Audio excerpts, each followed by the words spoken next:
السلام عليكم ورحمة الله وبركاته. ازيكم عاملين ايه؟ يا رب تكونوا بخير.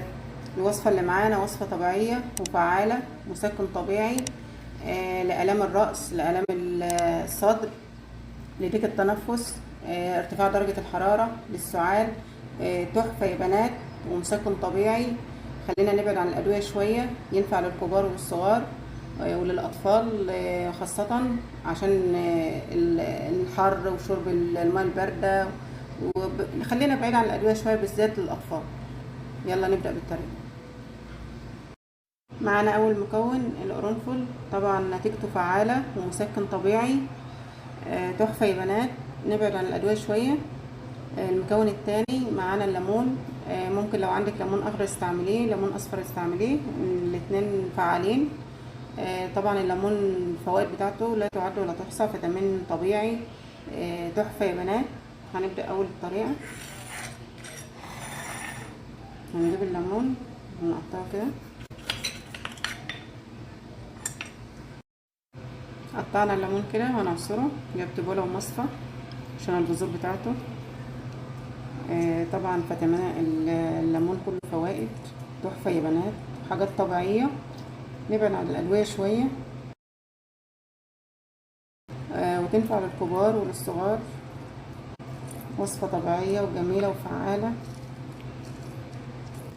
في لسه وصفة تانية، يعني هما وصفتين كده. شكله بعد ما عصرناه مش هنرمي القش ده، هنحتاجه في الوصفة التانية. كده بقى معانا العصير بتاع الليمونتين. نجيب كاسة ونحط العصير فيه، وهناخد معلقة قرنفل، يعني مش ملانة على نص. هنحط عليها مية سخنة.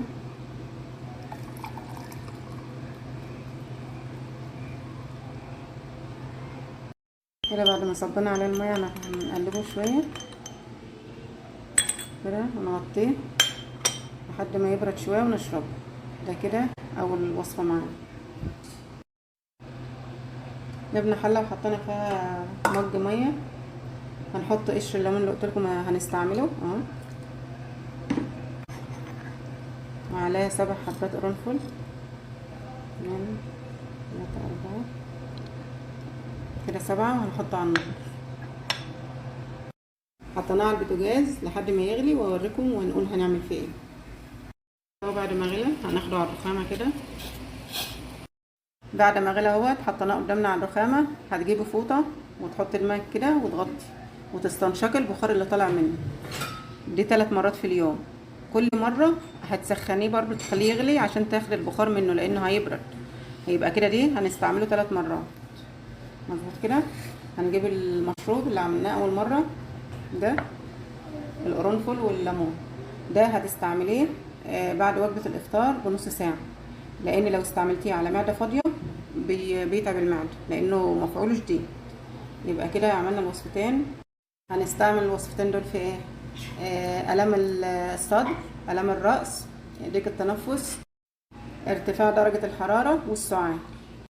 المشروب والميه بالليمون بالقرنفل دول للكبار. طب بالنسبه للاطفال طبعا هم مش هيستحملوا ده لانه تقيل. عصير الليمون مع القرنفل شديد شويه على الاطفال. هنجيب حبيتين من القرنفل في كاسه ميه سخنه، وعليها قشر الليمون، مش عصير الليمون، عليها قشر الليمون، ونسيبها لما تبرد ونحلها لهم بالعسل ونديها لهم. عسل يكون طبيعي. وده كان وصفتنا اليوم، يا رب تعجبكم. لايك بقى وشير وسبسكرايب، واشوفكم في فيديو جديد. والسلام عليكم ورحمه الله وبركاته.